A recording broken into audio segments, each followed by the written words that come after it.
Je vous propose de vous donner aussi des informations relatives à Nantes Métropole et c'est notre vice-président Jacques Garot qui va vous rendre compte des décisions relatives à la métropole. Merci Freddy. Je vais essayer de ne pas faire trop long. J'ai des consignes de la part de notre secrétaire, mais n'empêche que vous allez voir que durant cette période, de très nombreuses et très diverses et importantes actions de Nantes Métropole vont se dérouler sur notre territoire. Et j'ai relevé, étant donné que effectivement je suis votre représentant au Conseil métropolitain, de nombreux points qui avaient trait à notre commune au dernier Conseil métropolitain qui s'est déroulé là les 27 et 28 juin. J'en ai relevé 7 parmi les 64 délibérations. Je vais vous faire une toute petite synthèse. La délibération 5, elle avait trait à l'approbation du SIAM 2040. Alors, qu'est-ce que c'est que le SIAM 2040? Encore un nouvel acronyme. C'est le schéma directeur des systèmes d'assainissement de Nantes Métropole à l'horizon 2040. Et ça va répondre à une question qu'on s'est posée ici dans ce conseil municipal sur quand est-ce que l'on va pouvoir agrandir la capacité de notre station d'épuration. Eh bien voilà, on a la réponse, c'est acté. Dans le prochain mandat, donc les études vont démarrer de maintenant jusqu'à la fin de ce mandat, de façon à ce que dans le prochain mandat, il y ait bien le financement garanti désormais pour augmenter la capacité de traitement de notre station d'épuration de Bouailles par une reconstruction. Donc ça, c'est très important parce qu'on s'était posé cette question. On a les éléments, on a travaillé dans ce sens pour avoir satisfaction.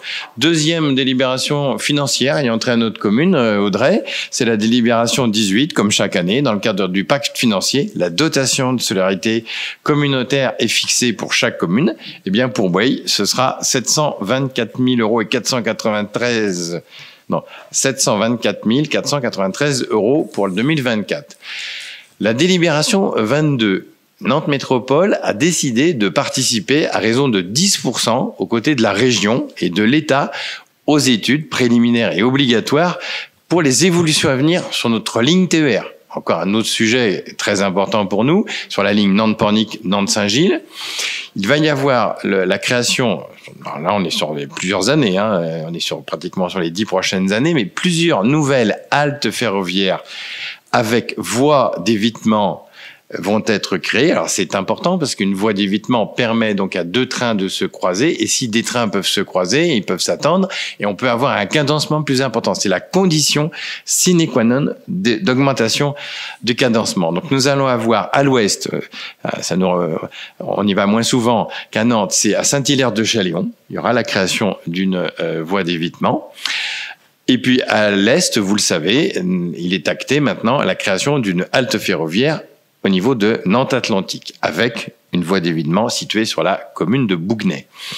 Et puis également, c'est une option, elle sera étudiée, après est-ce que l'option sera levée, nous verrons, sur la création d'une halte sur l'île de Nantes au niveau de Beaulieu. Alors ça peut être très intéressant pour nos habitants qui iraient travailler dans ce secteur.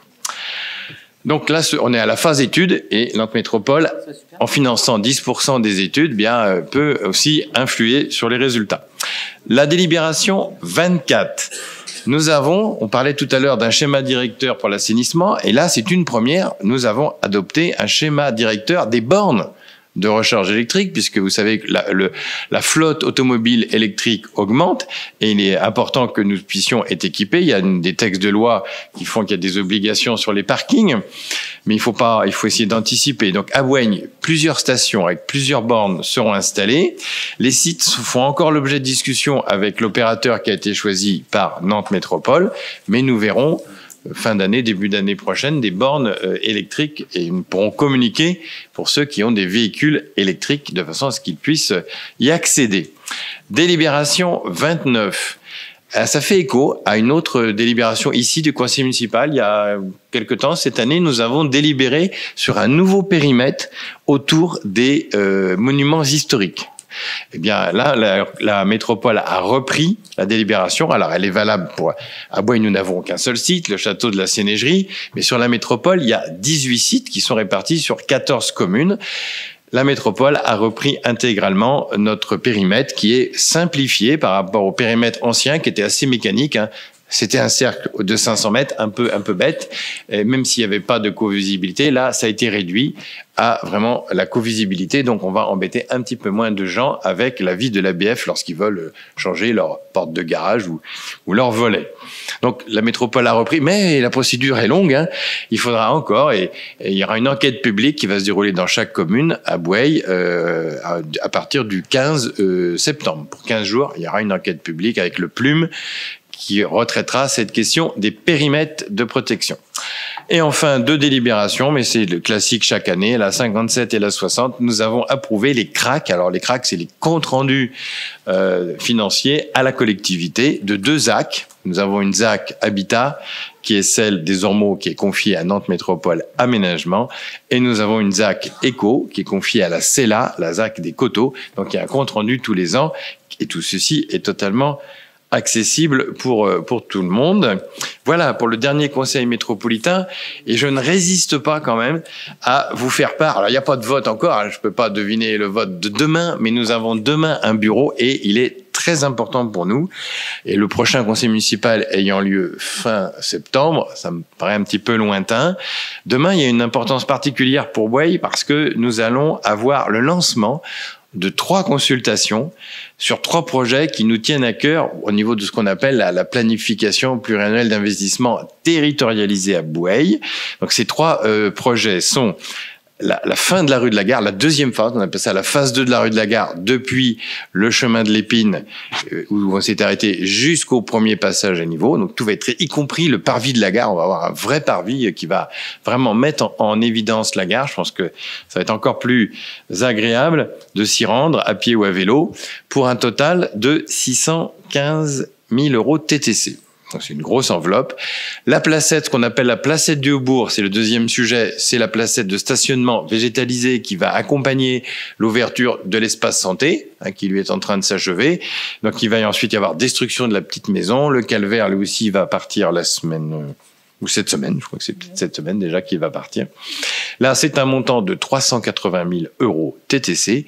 Et puis enfin, c'est quand même d'une envergure exceptionnelle. Moi, j'en en ai pas vu de ce niveau-là ces dernières années. Nous allons consacrer un budget pour du trottoir, c'était dans nos engagements du mandat. Et on parle de la rue du Pigné, mais aussi de toutes les rues connexes à la rue du Pigné qui vont être traitées. Un budget de 360 000 € TTC consacré uniquement, alors on touche pas à la chaussée, uniquement au trottoir.